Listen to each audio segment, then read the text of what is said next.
या न्यूज बुलेटिनचे सहप्रायोजक आहेत गोकुळ. कोल्हापूर महानगरपालिका निवडणुकीच्या पार्श्वभूमीवर मिरजकर तिकटे आणि जवाहरनगर येथे महाविकास आघाडीची जोरदार प्रचार सभा पार पडली. या सभेत बोलताना माजी महसूल मंत्री बाळासाहेब थोरात यांनी महायुतीवर जोरदार टीका केली.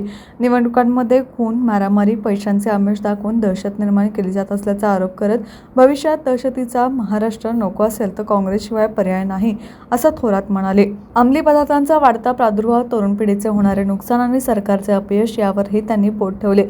पाणीपुरवठा योजनेबाबत बोलताना आमदार सतेज पाटील यांच्या प्रयत्नांमुळेच कोल्हापूरकरांना थेट धरणातील शुद्ध पाणी मिळत असल्याचं सांगत टीका करणाऱ्यांना पाण्याच्या ग्लासमध्ये सतेज पाटील यांचा चेहरा दिसला पाहिजे, असा टोला थोरात यांनी लगावला. यावेळी आमदार सतेज पाटील यांनीही विरोधकांवर टीका करत आम्ही विकासाबद्दल बोलतो, विरोधक वैयक्तिक टीका करतात, असे सांगितले.